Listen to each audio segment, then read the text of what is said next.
வணக்கம் நேயர்களே, ஸ்ரீ குபேரன் டிவி எனும் காணொலியின் மூலம் உங்களை காண்பதிலே பெருமகிழ்ச்சியோடும் நான் உங்கள் நண்பன் doctor KR. Ramesh, Prajapati financial astrologer. பொதுவாக கிரகங்கள் நேர்கோட்டு பாதையிலே தொடர்ந்து பயணித்து கொண்டிருக்கும், கிளாக் வைஸ் அப்படின்னு சொல்லுவோம்.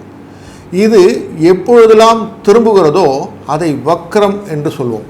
அப்படின்னா என்னென்னா ரிவர்ஸ், ரெட்ரோகேஷன் அப்படின்னு இங்கிலீஷில் சொல்கிறது. எப்படி இந்த நிலை வருகிறது அப்படின்னாக்க, பூமியிலிருந்து ஒரு நம் பார்வையாக பார்க்கும்போது அது திரும்புவது போல மாயத்தோற்றம் கொடுக்கும் என்பது ஆராய்ச்சியின் முடிவு.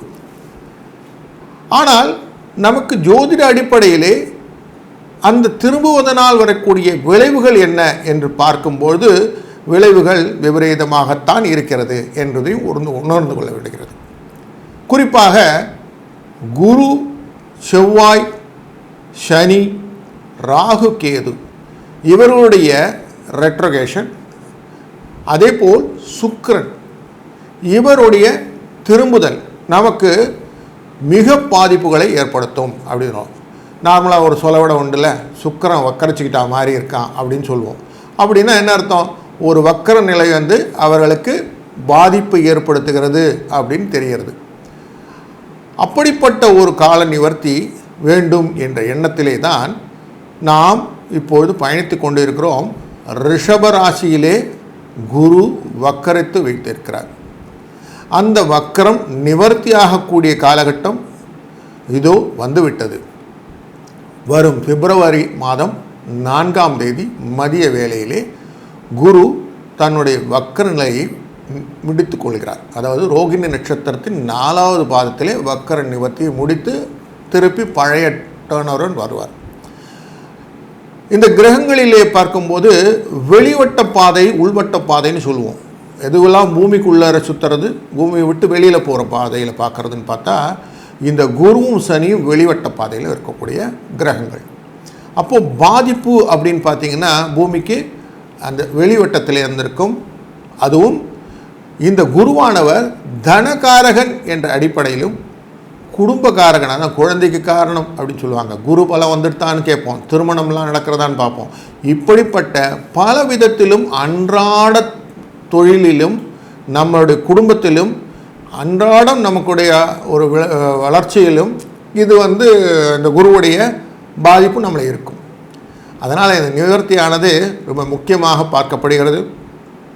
குரு இதுக்கப்புறம் பர்மனெண்ட்டாக ஒரு நிலையிலிருந்து, ரிஷபத்திலிருந்து மிதுனத்துக்கு பெயர்ச்சியும் உண்டு இந்த வருடம். அது நம்ம பிறகு பார்ப்போம். தொடர்ந்து நாம் காண இருப்பது வக்ர நிவர்த்தியினால் வரக்கூடிய பலன். ரிஷபராசி நேயர்களே, உங்களுக்கு குரு வக்கர நிவர்த்தியான பிறகு வரக்கூடிய பலன் என்னவாக இருக்கும் என்ற ஆன்சிட்டின்னு சொல்லுவோம். அந்த எதிர்பார்ப்புதலை நாம் இப்பொழுது காண்போம். உங்களுடைய ராசிக்குள்ளார கார்த்திகை நட்சத்திரத்தின் பாதங்கள், ரோகிணி நட்சத்திரத்தின் பாதங்கள், மிருகசிரீஷ நட்சத்திரத்தின் பாதம் இப்படி தொடர்ந்து அதில் இருக்குது. இந்த நட்சத்திரக்காரர்களுக்கும் இந்த ராசியாக கொண்ட, ரிஷபத்தை ராசியாக கொண்டவர்களுக்கும் ரிஷபத்தை லக்னமாக கொண்டவர்களுக்கும் இந்த பலன்கள் பொருந்துவதாக அமையும். காலச்சக்கர புருஷன் அப்படின்னு சொல்லுவோம்.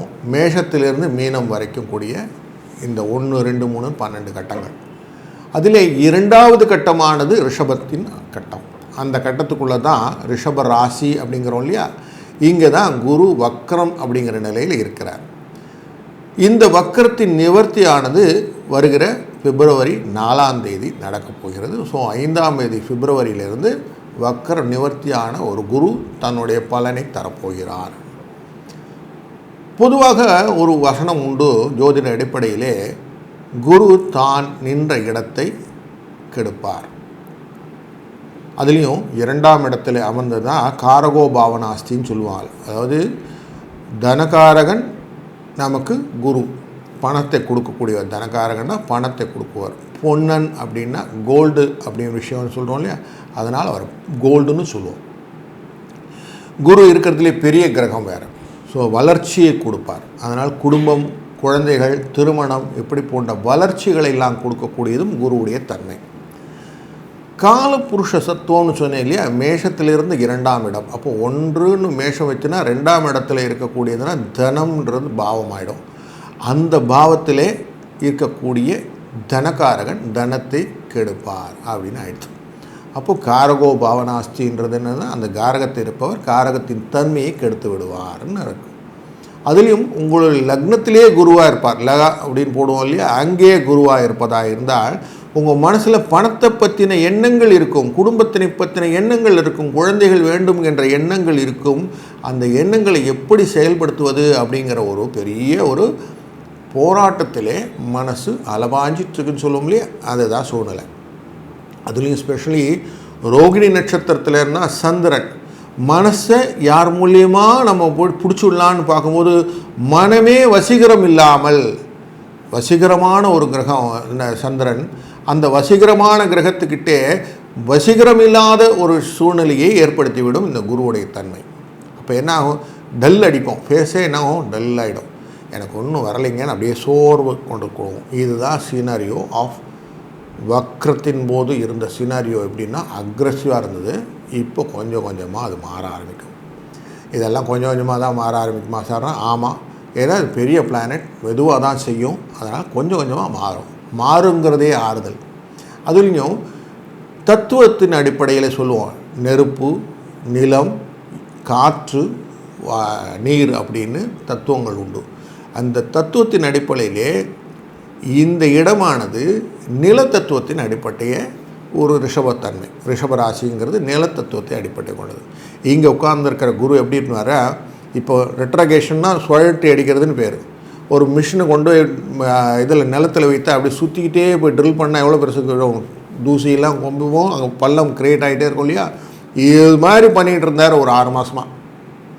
இப்போ இந்த 6 மாதத்துக்கு அப்புறம் இதை வந்து வெளியில் கொண்டு வரும். ஆவணி மாதத்துலேருந்து நமக்கு பண்ணின விஷயத்தை இந்த மார்கழி முடிக்கும் போது, மார்கழி 22ஆம் தேதி அதை நிவர்த்தி பண்ணுறார். அப்படி பண்ணும்போது என்ன ஆகுன்னா, இனிமேல் வந்து அந்த ட்ரில் டவுன் ஆனது வெளியில் எடுத்து இனிமேல் அந்த இடத்துல நீங்கள் விதைகள் விதைக்க போகிறீர்கள். அதாவது நார்மலாக எப்படி செய்வோம், நாற்று நடுவதற்காக குழிகள் நம்ம ஊர்லலாம் பார்த்துருப்போம், விரலை வச்சு இது பண்ணிகிட்டே போவோம், அழுத்திட்டு அதில் நாற்று நடுவோம், வேர் நல்லா பிடிச்சிக்கும் அப்படின்னு சொல்லுவோம் இல்லையா.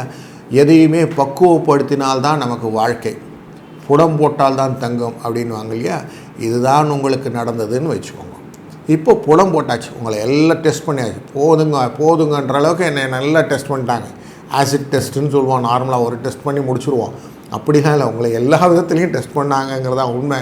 அந்த டெஸ்டிங் ப்ராசஸ் இப்போ ஓவர். இதுவே பெரிய ரிலீஃப் உங்களுக்கு. இதுக்கு அப்புறமா என்ன நடக்க போகுதுன்னா, இந்த நிலத்திலே நீங்கள் ஊழ்தலை செய்ய போகிறீர்கள்.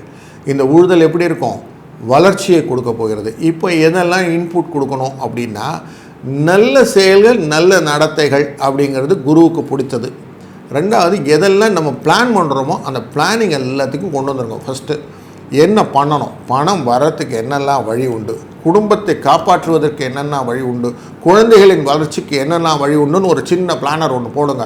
இதுதான் ஃபஸ்ட்டு எக்ஸசைஸ் நீங்கள் இமீடியட்டாக பண்ண வேண்டியது. இதை பண்ணிட்டீங்கன்னா அடுத்தது இதை எக்ஸிக்யூட் பண்ணுறதுக்கு மனநிலையை கொண்டு போகணும். எப்படி பண்ணணும், காலை வேளையிலே 4:30 மணியிலேருந்து 6 மணிக்குள்ளே இருக்க காலகட்டங்கள் பிரம்ம முகூர்த்தம்னு சொல்லுவாங்க. இந்த ரோகிணி நட்சத்திரங்கிறது பிரம்மா அதிதேவதை. அப்போது அந்த பிரம்மாக்குள்ளே தான் இவர் உட்கார்றாரு. அப்போ அந்த பிரம்ம முகூர்த்தத்தை முதலில் பிடித்து கொள்ளுங்கள். இந்த பிரம்ம முகூர்த்தத்தில் பிடிக்கும்போது என்ன ஆகிறதுனாக்க, உங்களுக்கு ஒரு நல்ல ஒரு வளர்ச்சியை, ஒரு நல்ல சொல்லுவோம், நீங்கள் எண்ணம் போல் வாழ்வு அப்படின்னு சொல்லுவார். இந்த நம்ம அப்துல் கலாம் ஐயா சொல்லும்போது கனவு காணுங்கள்னு சொல்கிறார் இல்லையா. அந்த கனவுகள் நனவாகும் போது எப்படி இருக்கும், ரொம்ப சந்தோஷத்தை கொடுக்கும். எப்படி கனவு காண வேண்டும் அப்படின்னு சொன்னாக்க, நாம் வளர்ச்சியை நோக்கி கனவு காணப்போகிறோம். அதுவும் வளர்ச்சி எப்படிப்பட்ட வளர்ச்சி, என்னுடைய குடும்பத்தை பற்றிய தன் சுயநலத்தை கொண்ட ஒரு ஆழ்ந்த வளர்ச்சியை கொடுக்கக்கூடிய, அதாவது பெருணியெல்லாம் ஆலமரத்தோட வேர் எப்படி கீழே வளர்ந்து மேலே வளர்ந்து இருக்கோ அதே மாதிரி நான் நல்ல ரூட்ஸை நல்ல எக்ஸ்ட்ரீமாக உள்ளே கொண்டு போகிற வளர்ச்சியை கொடுக்கக்கூடிய பிளானர் உங்கள்கிட்ட இருக்கணும். அப்படி இருந்தால் தான் நீங்கள் இந்த வக்ர நிவர்த்தியுடைய பலனை பெற முடியும். அதை நல்லா புரிஞ்சுக்கிடுங்க. அப்போது ஒரு வளர்ச்சி வேண்டும் என்றால் நீங்கள் முதல்ல என்ன வேணும்னு கேட்கணும். சுவாமிகிட்ட போய் என்ன வேணும்னு கேட்காம எனக்கு வேணும்னா என்ன கொடுப்பாங்களா? அப்போ என்ன வேணும்னு கேட்குறத நான் இதுதான் சொல்லி கொடுக்குறேன். முதல்ல உங்களுக்கு வேண்டியதை நீங்கள் பென் டவுன் பண்ணி எழுதுங்க. முதல்ல ஒரு பேப்பர் பேனை எடுத்து எனக்கு இதெல்லாம் வேணும், பட்ஜெட்டிங் சிஸ்டம் மாதிரி எழுதுங்க. எனக்கு இவ்வளோ செலவு இருக்கிறது, வரவு இவ்வளோ இருக்கிறது, நான் இதுக்குள்ளே தான் வாழ்க்கையை நடத்தப் போகிறேன். இதெல்லாம் குருவுடைய பரிகாரங்கள். இந்த வாழ்க்கையின் பரிகாரங்களை அப்படியே புரிந்து கொண்டு செய்யும்போது என்ன ஆகிறது, உங்களுக்கு அடுத்த நிலையை காட்டுவார். உங்களுக்கு ஒரு நல்ல கைடு கிடைப்பார், ஒரு நல்ல ஒரு ஆப்பர்ச்சுனிட்டி கொடுக்கக்கூடிய ஃபினான்ஸ் வரும், கடன் கிடைக்கும். நீங்கள் தேவையில்லாத கடன்கள் வாங்க மாட்டீங்க. இந்த கிரெடிட் கார்டெல்லாம் ஸ்வைப் பண்ணுறோம் இல்லையா, அதெல்லாம் நிறுத்திடுவீங்க. கடன் அடைய ஆரம்பிக்கும், வாழ்க்கை தரம் உயர ஆரம்பிக்கும். ஏன்னா அடுத்தது மிருகசீரிஷம் என்ற நட்சத்திரத்துக்குள்ளே போவார்.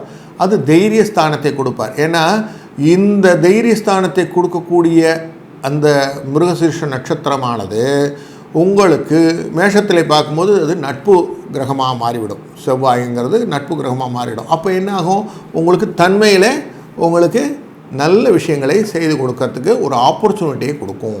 அதனால் முதல்ல ஒரு நல்ல பிளான் பண்ணுங்க. நமக்கு இனிமேல் நல்ல காலம் பிறந்துருச்சு.